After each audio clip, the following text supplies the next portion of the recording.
Eto, bagong vlog tayo. Ngayon naman, pag-usapan natin yung iba't ibang kulay ng hard hat o yung helmet sa construction. So, yung mga nandyan, yan yung ginagamit ko dito sa ating shop. Meron tayong gray, brown, tsaka yung puti. So, sa construction, maraming iba't ibang kulay ng helmet. Yung common, yung kulay, yellow o yung dilaw. So yung dilaw, ginagamit yun ng mga laborer, heavy duty operation, tsaka construction task. So yung color coding, depende yan sa kumpanya. Kasi pag minsan yung mga welder, pwede rin yellow ang gamit nila. Tapos yung susunod na kulay, yung gray. So ito napilitan akong bumili. Kasi pag minsan yung mag-a-apply kayo, wala silang helmet na ipapahiram. Kaya yun ang pinaggagamitan ko ng kulay gray pag site visitor. So yun yung color coding niya. Tapos meron din yung pula or yung red. Pero sa yun, sa firefighter, service ano. Tapos ito yung brown. Ito yung lagi kong kasi welder. Yan yung ginagamit na kulay. Pwede rin siya sa high heat operations. So yun yung mga gumagamit nitong kulay brown. Tapos meron din tayong kulay blue.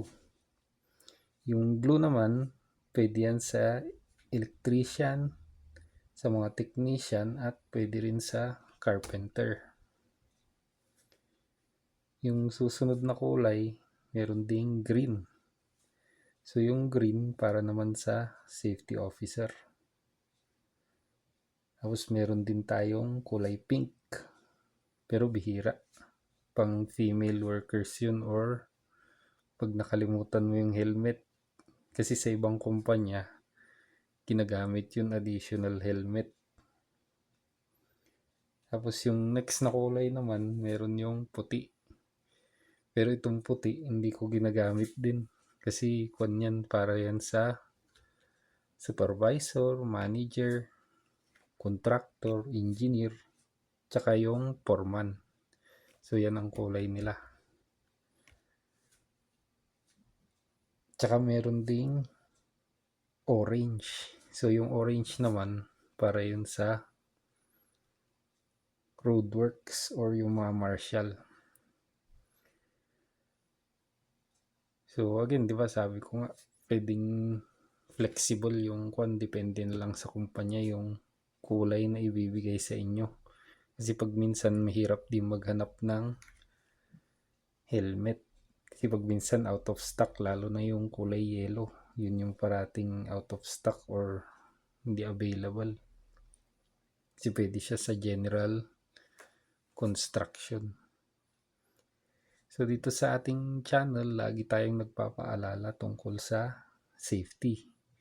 Although hindi naman 100% protection, pero at least mababawasan yung ating work-related injuries. At syempre, wag din natin kakalimutan yung chin strap para hindi mahuhulog. Yan o. Pag sinuot natin, mas maganda ang merong chin strap para hindi mahulog yung helmet natin. Kung wala naman, pwede nyo namang bilhan. So yung gantong chin strap, 20 pesos. So ayun guys. Sana meron tayong na-share sa konting vlog natin ngayong gabi. At kung hindi pa kayo nakasubscribe sa ating channel, mag-subscribe na po kayo. Libre po yan.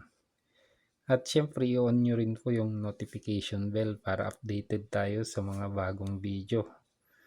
So hanggang sa susunod nating vlog guys. Thanks for watching and have a nice evening.